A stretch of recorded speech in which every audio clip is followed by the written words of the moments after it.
ಎಲ್ಲರಿಗೂ ನಮಸ್ಕಾರ. ಶ್ರೀ ಕನ್ಯಕಾ ಪರಮೇಶ್ವರಿ ಪುರಾಣ ಅಧ್ಯಾಯ 29.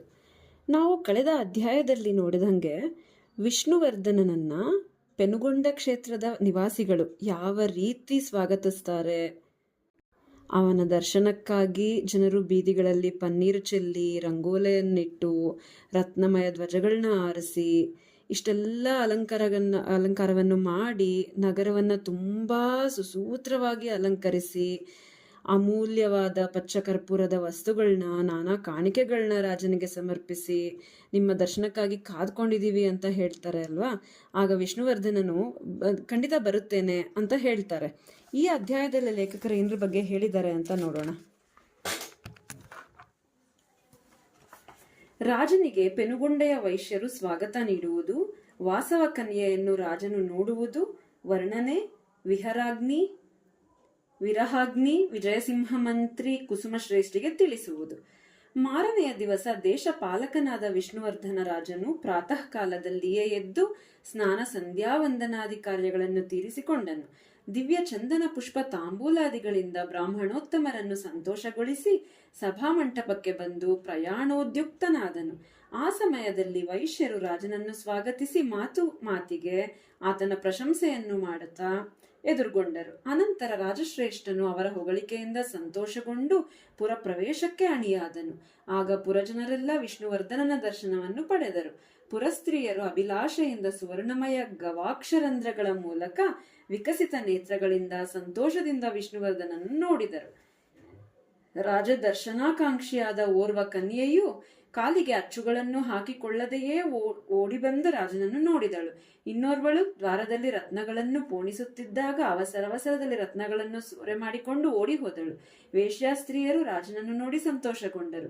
ವೈಶ್ಯರಿಂದ ಆಜ್ಞಾಪಿಸಲ್ಪಟ್ಟ ವೇಶ್ಯೆಯರು ಆನಂದದಿಂದ ಮಂಗಳ ನೀಲಾಂಜನದಿಂದ ವಿಷ್ಣುವರ್ಧನನ್ನು ಪೂಜಿಸಿದರು. ತೋರಣಗಳಿಂದ ಅಲಂಕೃತವಾದ ಮಹಾಸೌಧಗಳಿಂದಲೂ ಪತಾಕೆಗಳಿಂದಲೂ ರಂಗವಲ್ಲಿಗಳಿಂದಲೂ ಅಲಂಕೃತವಾದ ವೀದಿಗಳಲ್ಲಿ ನಾನಾ ರತ್ನ ಭೂಷಣ ಅಲಂಕೃತರಾದ ರೂಪ ಲಾವಣ್ಯ ಸಂಪದರಾದ ವೈಶ್ಯ ಸ್ತ್ರೀಯರು ಗವಾಕ್ಷಕಗಳ ಮೂಲಕ ರಾಜನನ್ನು ನೋಡಿದರು. ಕುಸುಮಶ್ರೇಷ್ಠಿಯು ಮಹಾರಾಜನನ್ನು ತನ್ನ ಮನೆಯ ಮುಂದೆ ನಿಲ್ಲಿಸಿ ವೇಶ್ಯಾಸ್ತ್ರೀಯರ ಮೂಲಕ ಮಂಗಳ ನೀಲಾಂಜನೆ ವಿಧಾನದಿಂದ ಪೂಜಿಸಿದರು. ಅನಂತರ ಮಾಳಿಗೆಯಿಂದ ತಂದೆಯನ್ನೂ ಸಹೋದರನನ್ನು ನೋಡಿದ ವಾಸವಿ ಕನ್ನಿಕೆಯು ಸಂಭ್ರಮದಿಂದ ಓಡಿ ಬಂದು ತಂದೆಯ ಪಕ್ಕದಲ್ಲಿ ನಿಂತಳು. ಕುಸುಮಶ್ರೇಷ್ಠಿಯು ಮಗಳನ್ನು ನೋಡಿ, ಅಮ್ಮ, ಒಳಗೆ ಹೋಗು ಎಂದನು. ವಾಸವಿ ಕನ್ನಿಕೆಯು ಈ ವಾಕ್ಯವನ್ನು ಕೇಳಿಯೂ ತಂದೆಯ ಪಕ್ಕದಲ್ಲಿಯೇ ನಿಂತಳು.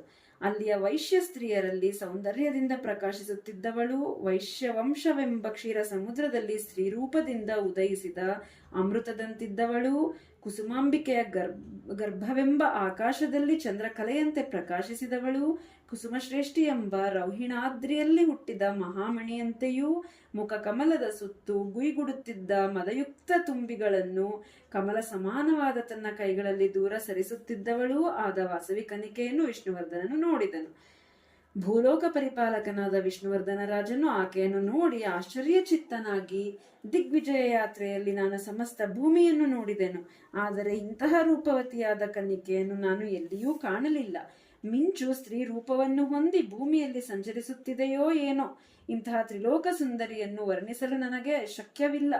ಭುವನ ಮೋಹನಕರವಾದ ಈ ವಾಸವಿಯ ದೇಹವನ್ನು ಪಾಪಾತ್ಮನಾದ ಮನ್ಮಥನು ಸೇರಿ ಮಾತ್ಸರ್ಯದಿಂದ ಕಿರಾತನಂತೆ ದಯಾರಹಿತನಾಗಿ ಸಮಸ್ತರನ್ನೂ ಕೊಲ್ಲುತ್ತಿದ್ದಾನೆ ಎಂದು ಆಶ್ಚರ್ಯಪಡುತ್ತಾ ವಿಷ್ಣುವರ್ಧನನು ಪುಲಕಿತನಾಗಿ ವಾಸವಿಯನ್ನೇ ನೋಡುತ್ತಾ ಮನ್ಮಥ ಬಾಣಗಳಿಂದ ಬಾಧಿತನಾಗಿ ವೈಶ್ಯರನ್ನು ಮರ್ಯಾದೆಗಳಿಂದ ಸನ್ಮಾನಿಸಿ ಕರ್ಪೂರ ವಿಲಯವನ್ನು ನೀಡಿ ಕಾಂತಿ ಸಂಪದಗಳಿಂದ ರತಿದೇವಿಯನ್ನು ಮೀರಿಸುವ ಈ ಕನ್ಯೆ ಯಾರು? ಪ್ರತ್ಯಕ್ಷ ರಂಭೆಯೋ, ಊರ್ವಶಿಯೋ, ತಿಲೋತ್ತಮೆಯೋ ಎಂದು ಕೇಳುತ್ತಿರಲು ವೈಶ್ಯರು ಲಜ್ಜಾಭಾರದಿಂದ ಅವನತ ಮುಖರಾದರು. ಆಗ ಕೆಲ ವೈಶ್ಯವೃದ್ಧರು, ರಾಜ, ಈ ಕನ್ಯೆಯು ಉದ್ವಾಹ ವಂಶೋದ್ಭವನಾದ ಕುಸುಮಶ್ರೇಷ್ಠಿಯ ಪುತ್ರ ಕಾಮೇಷ್ಟಿಯ ನಂತರ ಈಶ್ವರಾನುಗ್ರಹದಿಂದ ಈಕೆ ಹುಟ್ಟಿದಳು. ತಾಯಿ ಕುಸುಮಾಂಬೆ ವಿಶೇಷ ಗುಣವತಿ, ಅವರ ಮಗನೇ ವಿರೂಪಾಕ್ಷ, ಈ ಕನ್ಯೆ ಅವನ ಸೋದರಿ ಎಂದು ಹೇಳಿದರು. ಹೀಗೆ ವಿಷಯ ತಿಳಿದುಕೊಂಡ ವಿಷ್ಣುವರ್ಧನ ರಾಜನು ಅವರನ್ನು ಕಳುಹಿಸಿ ಏಕಾಂತ ಸ್ಥಳದಲ್ಲಿ ಪುಷ್ಪಶಯ್ಯೆಯಲ್ಲಿ ಬಹಳ ಕಷ್ಟದಿಂದ ಮಲಗಿಕೊಂಡನು. ಬಿಸಿಯುಸಿರಿನಿಂದ ಅವನ ಆಧರಗಳು ಕಪ್ಪಿಟ್ಟವು, ಕಣ್ಣೀರಿನಿಂದ ಮಣಿಹಾರಗಳು ಮೊಬ್ಬಾದವು. ದಿಶೆಗಳನ್ನು ಜಯಿಸಿದ ಉತ್ಸಾಹವೂ, ದಾನ ಭೋಜನಗಳಲ್ಲಿ ಆಸಕ್ತಿಯೂ, ಅಂತಃಪುರ ಸ್ತ್ರೀಯರಲ್ಲಿ ವ್ಯಾಮೋಹವೂ, ಪುಷ್ಪಚಂದನಾದಿ ವಸ್ತುಗಳಲ್ಲಿ ಪ್ರೀತಿಯೂ ನಶಿಸಿ ಚಿಂತಿತ ಹೃದಯನಾಗಿ ಹುಚ್ಚನಂತೆ ನಗುತ್ತಾ, ದುಃಖಿಸುತ್ತಾ, ಅಳುತ್ತಾ, ತನ್ನಷ್ಟಕ್ಕೆ ತಾನೇ ಮಾತನಾಡುತ್ತಾ, ಕೂಡುತ್ತಾ, ಏಳುತ್ತಾ, ಹಲ್ಲು ಕಡಿಯುತ್ತಾ, ಬಾಧೆಗೊಳಗಾಗುತ್ತಾ, ಆಲೋಚಿಸುತ್ತಾ, ಆಗಾಗ್ಗೆ ಮೂರ್ಛಿತನಾಗುತ್ತಾ, ದೆವ್ವ ಹಿಡಿದವನಂತೆ ಪ್ರವರ್ತಿಸತೊಡಗಿದನು. ಆಗ ಅವನ ಮಂತ್ರಿಶ್ರೇಷ್ಠನೂ ಪ್ರಭು ಕಾರ್ಯಭಾರ ನಿರ್ವಹಣಾ ಶಕ್ತಿಯುಳ್ಳವನೂ ಆದ ವಿಜಯಸಿಂಹನು ರಾಜನ ಹತ್ತಿರ ಬಂದು, ಓ ಪ್ರಭು, ನಿನ್ನ ಚಿಂತೆಗೆ ಕಾರಣವೇನು? ಮೂಲೋಕಗಳಲ್ಲಿ ನಿನಗೆ ಸಾಧ್ಯವಾಗದ ವಸ್ತುವೇ ಇಲ್ಲ. ದಿಕ್ಕುಗಳಲ್ಲಿ ರಾಜರು ನಿನ್ನಾಜ್ಞೆಗೆ ಒಳಪಟ್ಟಿದ್ದಾರೆ. ಸಕಲ ಮಂಗಳಕರನಾದ ನಿನಗೆ ಬೇಕಾದ ವಸ್ತುವೇನು ಎಂದು ಕೇಳಿದನು. ಅದಕ್ಕೆ ರಾಜನು, ಮಂತ್ರಿಶ್ರೇಷ್ಠ, ದುಸ್ಸಹವಾದ ನನ್ನ ದುಃಖ ಕಾರಣವನ್ನು ಕೇಳು. ಶತ್ರುಗಳನ್ನು ಜಯಿಸಿದೆವು, ವಿಜಯ ಸಂಪದ್ಭರಿತನಾದೆನು. ಆದರೆ 3 ಲೋಕಗಳನ್ನು ಜಯಿಸಿದ ನನ್ನ ಚಿತ್ತವು ವಾಸವಿ ಕನ್ನಿಕೆಯಿಂದ ಹರಿಸಲ್ಪಟ್ಟಿದೆ. ಈ ಸುಸಂಬಂಧವನ್ನು ಕುದುರಿಸುವುದಕ್ಕೆ ಯೋಗ್ಯ ಪ್ರೀತಿ ವಚನಗಳಿಂದಲಾದರೂ, ಆನೆ, ಕುದುರೆ, ಗೋರತ್ನಗಳಿಂದಲಾದರೂ, ಕಡೆಗೆ ನನ್ನ ರಾಜ್ಯವನ್ನು ಕೊಟ್ಟಾದರೂ ಆ ವಾಸವಿ ಕನ್ನಿಕೆಯನ್ನು ನನ್ನವಳಾಗುವಂತೆ ನೀನು ಸಕಲೋಪಾಯ ಮಾಡಬೇಕು. ಹಾಗಾಗದಿದ್ದರೆ ನನಗೆ ನೀನಿಲ್ಲ, ನಿನಗೆ ನಾನಿಲ್ಲ. ನಾನು ಇಲ್ಲಿಯೇ ಪ್ರಾಣತ್ಯಾಗ ಮಾಡುವೆನು. ಆದ್ದರಿಂದ ನೀನೀಗಲೇ ಇತರ ಮಂತ್ರಿಗಳೊಡಗೂಡಿ ಆ ಕಾರ್ಯವನ್ನು ನೆರವೇರಿಸು ಎಂದನು. ಈ ವಿಷಯವನ್ನು ಕೇಳಿದ ಮಂತ್ರಿಯು ಮಿಕ್ಕವರೊಡನೆ ಆಲೋಚಿಸಿ, ಒಮ್ಮೆ ವೈಶ್ಯ ಸಭೆಯಲ್ಲಿ ಕುಸುಮಶ್ರೇಷ್ಠಿ ಮುಂತಾದ ವೈಶ್ಯೋತ್ತಮರಿರುವಾಗ ಉಪಾಯದಿಂದ, ಅಯ್ಯ ಕುಸುಮಶ್ರೇಷ್ಠಿ, ಕನ್ಯಾರತ್ನವಾದ ನಿನ್ನ ಮಗಳನ್ನು ಚಂದ್ರವಂಶದ ಚಂದ್ರನಂತಿರುವ ವಿಷ್ಣುವರ್ಧನ ರಾಜನಿಗೆ ಧಾರೆ ಎರೆದು ಕೊಡು. ಆಗ ಭೂಲೋಕಕ್ಕೆ ನೀನೇ ರಾಜನಾಗುವೆ, ಇದಕ್ಕೆ ಸಂದೇಹವೇ ಇಲ್ಲ. ನೀನು ಪಡೆಯದ ವಸ್ತುವೇ ಉಳಿಯದು ಎಂದು ಹೇಳಿದನು. ಆಗ ಕುಸುಮಶ್ರೇಷ್ಠಿಯು ಆ ಮಂತ್ರಿಯನ್ನು ನೋಡಿ ಅತ್ಯುಗ್ರ ಕೋಪದಿಂದ ಒಳಗೆ ಬೆಂದು ಹೋದನು. ಆದರೆ ಅದನ್ನು ಹೊರಗೆ ತೋರಗೊಡದೆ ಗರ್ಭದಲ್ಲಿ ಬೆಂಕಿಯನ್ನು ಹೊತ್ತು ಶಮಿ ವೃಕ್ಷದಂತೆ ಸುಮ್ಮನಾದನು.